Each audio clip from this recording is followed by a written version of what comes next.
Guys, how's it going? Welcome back to my YouTube channel. So today it's a bit of like a ranty one really, with the whole Saccone way of labeling things, doing things that I actually at first I was trying to give it the benefit of the doubt, and now I just think it's like plain old creepy. I just think it's weird. Like I just think it's weird. And what I'm referring to, right, is when Jonathan decides to title things like preteen this, preteen that. The reason why I say this is because Edie's just turned 9, so they were doing like a asking my 9-year-old questions thing.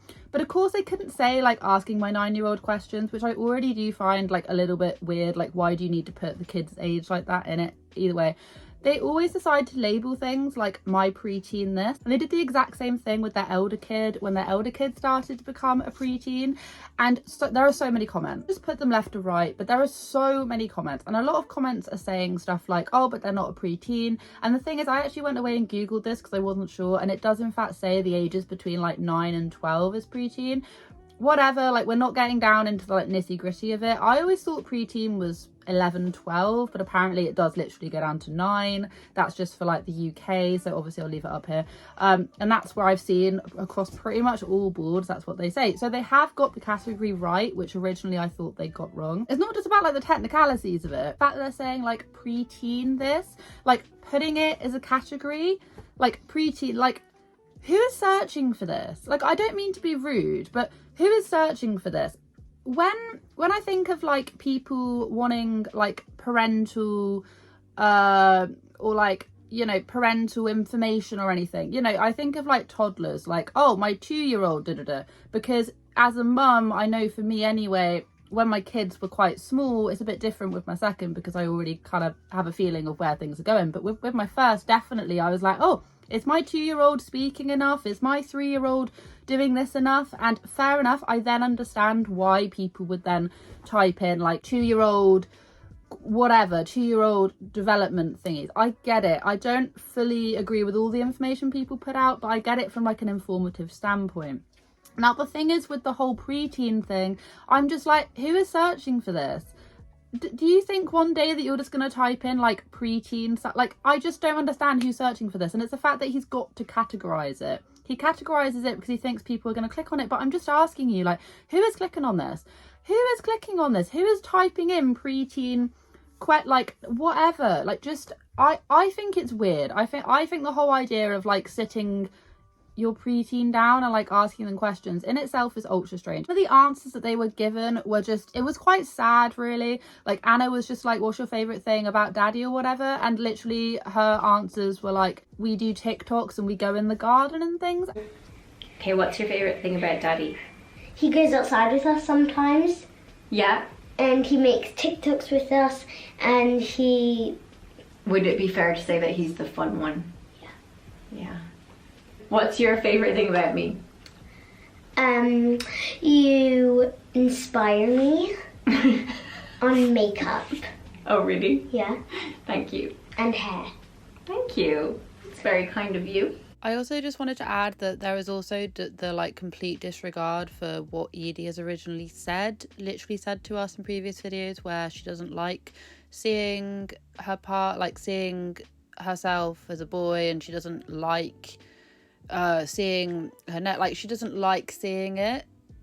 And there's literally them doing this full-on montage with obviously faces and everything in the thumbnail. Is like, how much of a complete disregard? How much of a complete disregard is this? And granted, like, I do get that people can have extremely busy schedules, which means that they can't spend as much time with their kids as they'd like, with work commitments and school, split parenting, custody. Like, I fully understand that. But they're at home 24/7. They're literally at home 24/7, and they use their kids for content. And the only things that she could say was like fun to do was literally like making TikToks and I just think it's just a lot. I think it's weird. I think that whole entire dynamic was extremely strange, and I have been thinking this, but I just wasn't sure if my feelings were valid. Remember them doing this whole preteen thing with their eldest, and I remember just thinking like, this is really weird. Why are you putting that? Like, I just don't understand. And then Jonathan then tried doing the whole like trying to portray her in a certain light, and I think they know what they're doing. I'm not insinuating that they're literally throwing them to the wolves kind of thing, but they must know to a certain extent that not a lot of people are going to be typing in like preteen stuff. Like, I don't understand, why would you type that? It doesn't make a lot of sense to me, and this is coming from someone who has 2 kids and, you know, used to look up like developmental stuff, like, oh, I wonder what, you know, because that's kind of how I found my way into watching a lot of mummy vloggers and things, was that I wanted to see like 1 year update. At the time I didn't see a hell of a lot wrong with it because I thought it was just factual, it was giving me information, and now that I've gotten wiser and like more clued up on it, I'm just a bit like, yeah, maybe that's not the best thing to do, because sometimes they say things which are just, it's way too much personal information. So I'm much more wiser to it now, but who the hell is sitting there typing in preteen? It's weird, the whole thing is weird, and I just thought I would share it with you.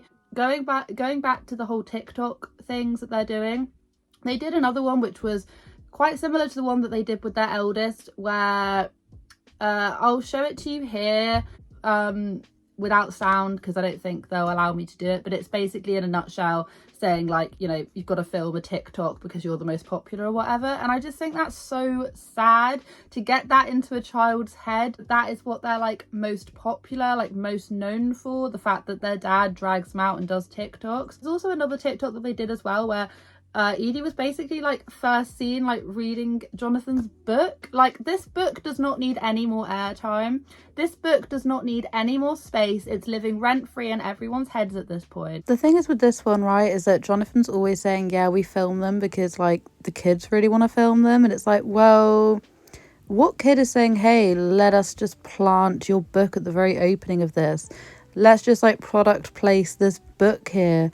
No child is thinking that. Like, this was obviously rehearsed and coordinated by Jonathan. It's living rent free in everyone's heads at this point, and people are just putting their head in the sand and going like, oh, it doesn't matter anymore. And the thing is that this family, to me, I would consider to be pretty much one of the most problematic channels that we've actually seen out here on YouTube. I feel like everyone on YouTube has become so dumbed down to Jonathan and Anna's antics.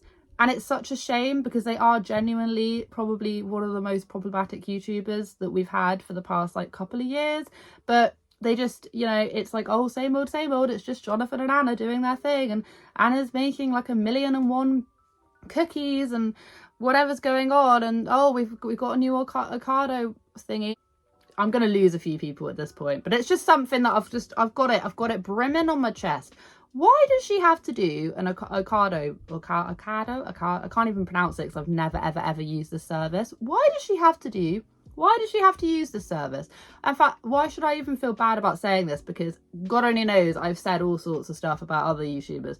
But these guys are like more serious topic. But in all honesty, like, why does she use this service when she literally doesn't have anything else to do? And the thing is, right, if they run out, and I have noticed this, and if you guys watch them long enough, you'll notice it as well, if they run out of any single ingredient, they will not just go to the shop and get it. In fact, the only reason why I know this is because Anna frequently, she said this last about some like veggie sausages or whatever. She was like, oh, I'm such an idiot. If I can find the TikTok, I'll play it to you. But she was like, oh, I'm such an idiot because I did the maths wrong and I've got less sausages than I need, so we're all just gonna have to have one sausage, or the kids half the sausage, whatever was going on. It was like these vegan veggie sausages. I am constantly reminded how my incompetence at maths hinders me in everyday life. I did my weekly shop, it came on Sunday, and I planned for today, Thursday, to make sausages and mash and gravy. I wanted to buy these new Beyond Sausage vegetarian sausages because we're veggie. So I noticed that there was 2 in a pack. So I'm like, okay. So I bought 3. I bought 3 packs. We're a family of 6. So we get 1 sausage each for tonight's dinner. Thought didn't occur to either one of them to go into a shop to actually go and retrieve more stuff. And this is the kind of stuff that happens all the time. And I'm just like, I get people who have like social anxiety. I understand that. But surely they would have had to have like use shops and stuff before they became internet famous. It doesn't make a lot of sense. I do understand the whole social anxiety thing, but both of them, between the two of them, they can go out and get some milk. When have we ever heard them say, I'm just going to go pop to the shop and get some milk? Never. I never.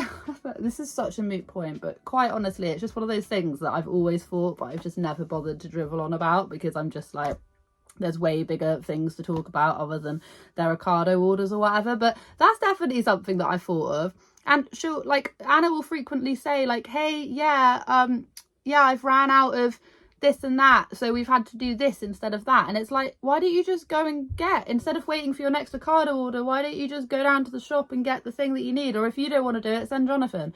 Because I'm not gonna lie, if you can put this much information out about your children and you can be this outlandish online, there is zero reasoning as to why you'd have this much anxiety to just go out and go and get what you need. In fact, I can't even blame it on social anxiety, because they go out all the time. They just never seem to go into a shop. Oh, whatever. I can't. I actually can't. Like, sorry, that was such a thing to get off my chest, but it's been on my chest for like so long and I've just never voiced it. But like my cat claws have come out and I just can't be arsed with them anymore. Anyway, guys, that's pretty much it. I hope you enjoyed the little ramblings there. I hope you guys have a wonderful day. Wherever you are in this world, take care of each other, take care of yourselves, and I'll catch up with you guys in the next video.